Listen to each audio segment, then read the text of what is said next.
Bonjour à tous et à toutes, un nouvel épisode de Masterclass avec Léo. Aujourd'hui, on va décrypter le gap control. Gap control, un terme anglais une fois de plus, qui veut dire le contrôle entre l'espace, entre les défenseurs et les attaquants adverses. Donc là, on a un bon exemple. Là, on peut le voir dès maintenant. Relance du côté de Bienne, ils vont très vite. Là, on voit directement l'espace trop important entre nos défenseurs et les attaquants adverses. Sans compter aussi notre attaquant qui a fait le pressing, qui se retrouve dans cette zone assez loin. Donc on a un gros bloc de terrain libre. Et pour les joueurs adverses, pour des joueurs qui ont une capacité technique assez importante, comme Bienne, c'est un plaisir. Donc là, on va le voir, on se retrouve coincé. Et là, on a Damien Brunner, le numéro 96 de Bienne, qui va prendre un lancer. Même Tobias Stéphane ne peut rien y faire, il est très bien placé, ça nous fait but. Mais bon, comme je l'ai dit, on ne peut pas passer trop de temps là-dessus.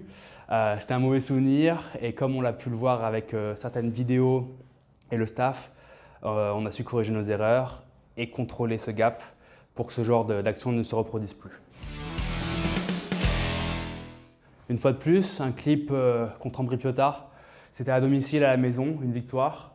On le voit là à présent. Ils partent à la relance.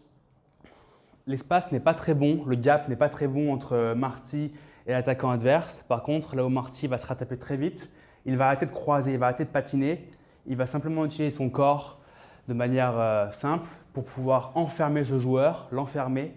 Sa canne est active. De cette manière, le joueur ne peut rien faire à part envoyer au fond. C'est raté. On voit Aurélien qui essaie de mettre une mise en échec ratée. Par contre, il se reprend juste derrière. Il réussit à prendre contrôle du palais. Et on a Jäger qui part et la relance est pour nous. Action défensive très bien gérée. Donc là, c'est très simple. C'est une chose qui me plaît énormément avec le Lausanne Hockey Club cette année. C'est un peu la mentalité qu'on a. C'est être solidaire en attaque et en défense. Être compact, pouvoir céder dans les deux parties de la glace. C'est ce qu'on voit là actuellement avec Barbario. On va le voir, zone offensive. Beaucoup de défenseurs resteraient sur cette ligne bleue ici, attendraient patiemment que le jeu vienne vers eux. Sauf que ce que fait Mark et Krug juste là, pression. Pression, ce qui fait que le joueur de Zug va partir sur la droite.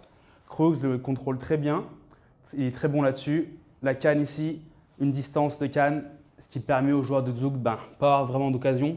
Il essaye de passer en 1 contre 1, ça ne rentre pas, donc très simplement ce qu'il va faire, il est neutralisé, il va balancer le puck au fond. Et là, derrière, on récupère le puck. Et puis pour nous, c'est très simple, on va relancer et repartir à l'assaut pour essayer de marquer un but en zone offensive.